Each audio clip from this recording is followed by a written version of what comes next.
what do you guys think of when you hear the phrase NA or the letters NA? Not applicable, perhaps? I mean, if you're just talking in business or filling out a form, that may be well the case. But in the world of wine, there's definitely been a huge trend in the US and other countries, of course, toward low or non-alcoholic wines. And for me personally, yes, I've been sort of aware of it, but it just hasn't really hit home for me yet. That's in part because I love wine. I just love real, if you will, wine. And I love the taste profiles that it brings depending on the variety, the grape variety. And I love the nuances and flavor that different terroirs might bring vis-a-vis geology, soils, topography, elevation, microclimates. Is there a moderating water body nearby, and what's growing around it? You know, all these things are intricate characteristics that wine starts to take on. And I think that is just one of my favorite things about wine. And so for me, why mess with it, okay? But obviously there's a huge trend toward this, and I do understand some of the allure of the NA wines. Yeah, definitely if you want to avoid a hangover, if you tend to imbibe a little bit too much, this is a great solution for you, certainly, if you still want to have that taste. Red wine, however, at least in moderation, can have healthful benefits as well. So all of this, again, is just personal preference and how you manage the rest of your life, not just what you drink. All that said, I actually have been very curious about NA wines, and so I'm really excited to taste these 3 wines today. I'm going to be getting into this sparkling Chardonnay from Thomson and Scott, alcohol-free, and then Giesen, 0.5% actually, New Zealand Sauv Blanc, and then Walla Walla, Washington's own Waterbrook Winery, their Cabernet Sauvignon, clean, alcohol removed.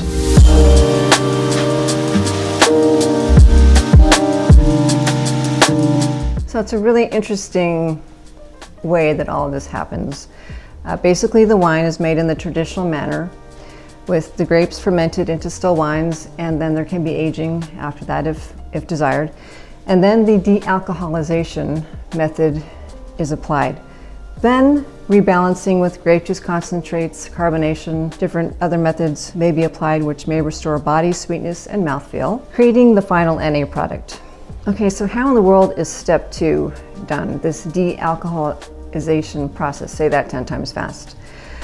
This is fascinating to me. This is where the art and science of just winemaking in general happens, and that dealcoholization process is a further fascinating part of it in this case. There are typically 3 categories or 3 methods that are used for the dealcoholization: reverse osmosis, vacuum distillation, and spinning cone columns. So dealcoholization of wine is not a new concept. Germany remains a leader in dealcoholized wines, and producers like Carl Jung, Dr. Lucen are paving the way with others as well, making wines that are gaining global support. This is a specialized field requiring specific equipment, knowledge, and lots of research and development. So the ultimate goal for the higher quality producers, at least, is to have these wines approach typicity of the varietal, so that the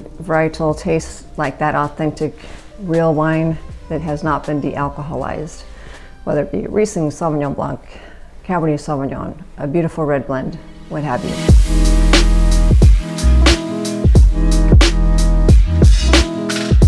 Okay, guys, I'm excited to try this Thomson Scott Noughty Sparkling Chardonnay.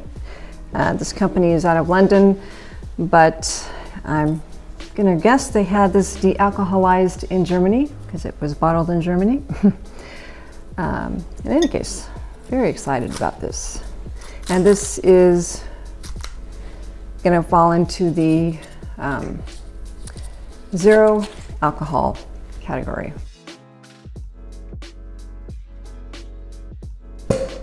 No, still a healthy pop there. All right, here we go. perfect aperitif. Pour a bit of a healthy pour there. All right. And I'm going to do my tasting like I normally do. So I'm going to look at the color.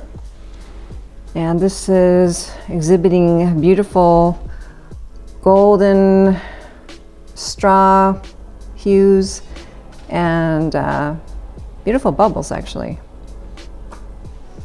Very pretty.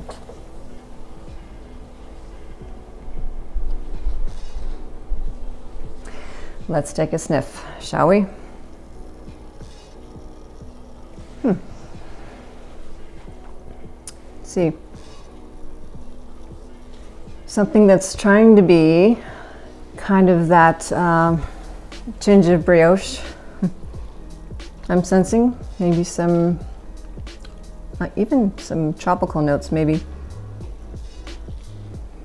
Okay, I'm thirsty. Let's go. Let's try this out.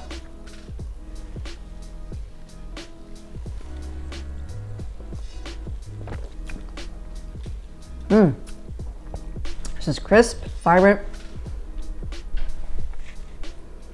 maybe light or bright, like a tart apple, maybe some stone fruit there, a little bit.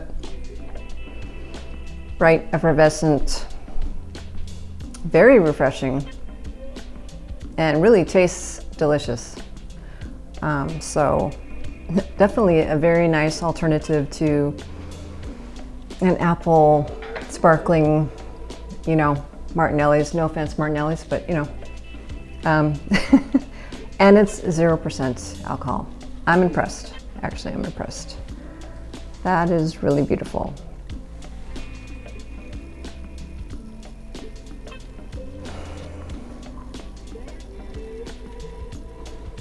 Yeah, I'm getting a little bit of that brioche note on the olfactory.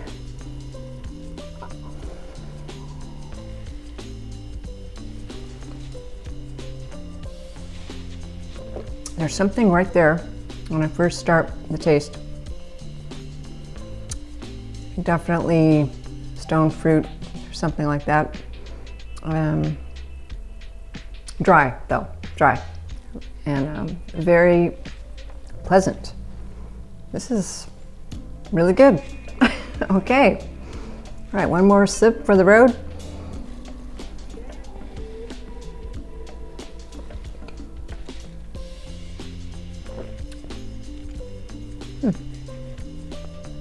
Yep, I'm very impressed. Well done. Thomson and Scott, Noughty.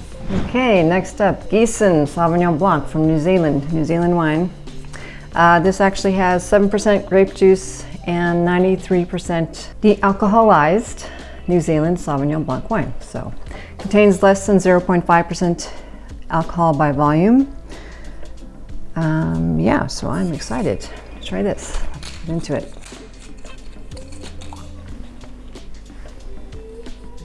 Nice clean label, like the white and the gold. Well, sounds like a wine pour. Okay, let's look at the color.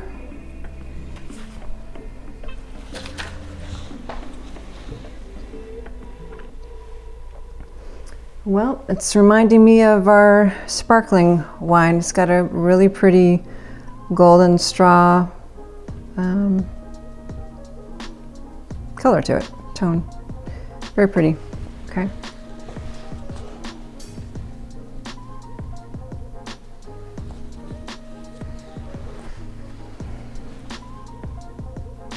Yeah, nice. Let's give it a swirl.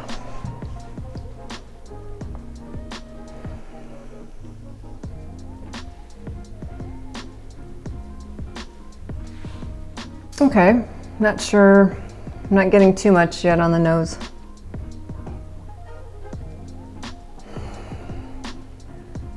But I'm sure there's more in the taste profile, the other part of the taste, which your olfactory, obviously, there's a lot there, but let's see.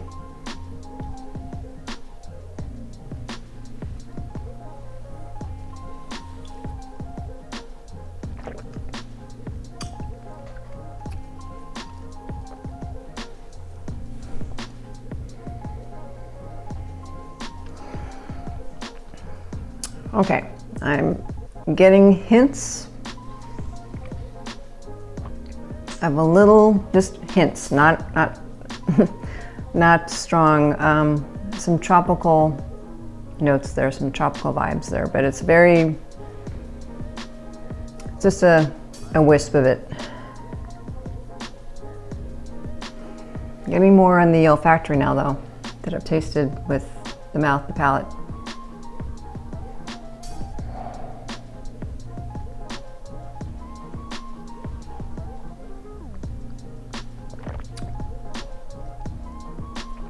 Okay. I think I might even be getting a little tinge, pineapple, maybe some stone fruits, something of that ilk.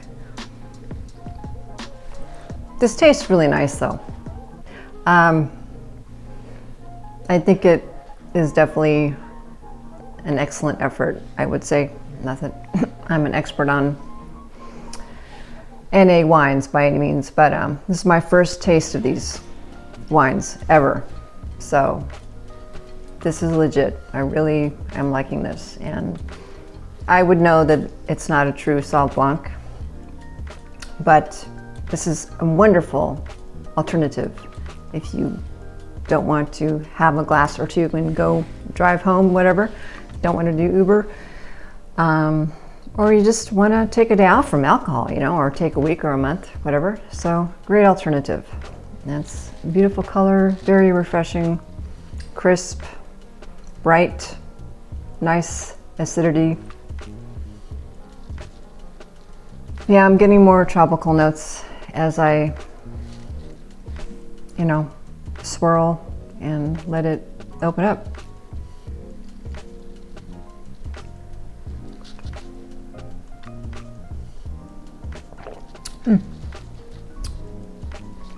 Yes, I can tell there's no alcohol, but it doesn't matter. It's still very nice, crisp, well balanced. Have you tried any of these? Let me know in the comments, by the way. We'd love to know your impressions. Okay, our third and final wine we're trying today is the Waterbrook Clean Alcohol Removed Wine Cabernet Sauvignon. And this sources from, well, the winery itself is, Waterbrook is in Walla Walla, Washington, Eastern Washington. But this sources with grapes from Washington State and California, and then is finished at Bev Zero, specialized company there to remove the alcohol using spinning cone technology. Let's pour.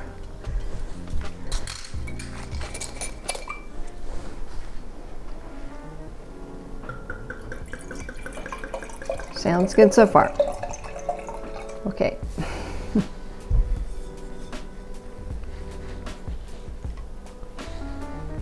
All right, let's look at the color.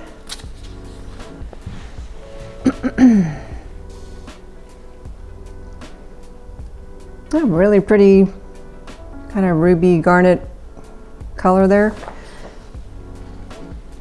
I cannot see the stem. Pretty color, pretty color.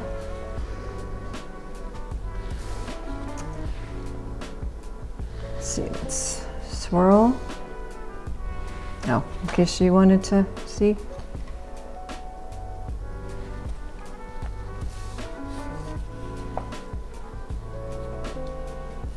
Not getting too much on the nose. Truthfully, I get a little grape juicy note there, honestly. See what the other taste, the palate has to say.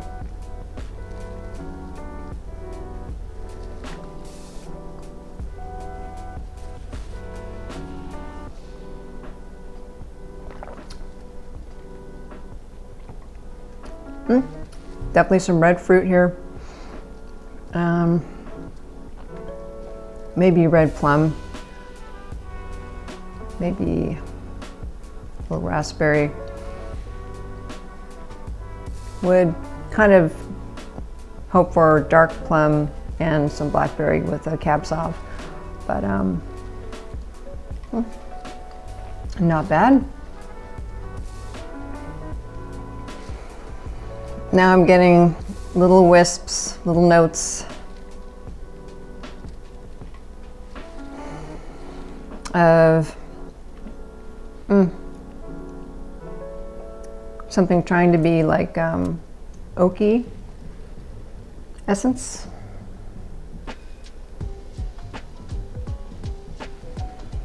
Sorry, I shouldn't say trying to be. It is what it is. I'm having fun doing this. It's really cool.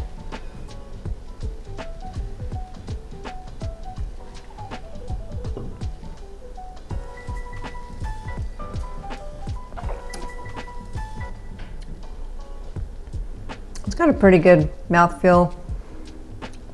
There isn't depth and complexity in this one at all for me, but you know, it's undergone a lot to be here, to get here.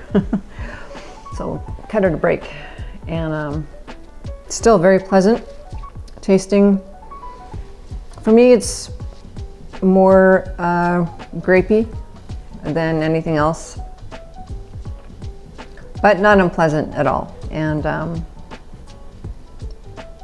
nice alternative, I would say, if you were not drinking red wines or any wines at the moment. Still, all of these would pair well with food. So regardless of what you're drinking, what's in your cabinet.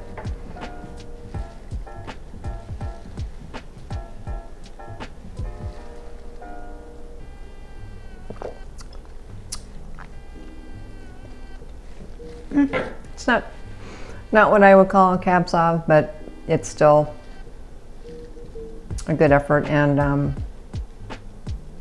not bad. Okay, there's my honest assessment of these wines, and you can tell me your honest assessments in the comments if you like. I would love to hear from you.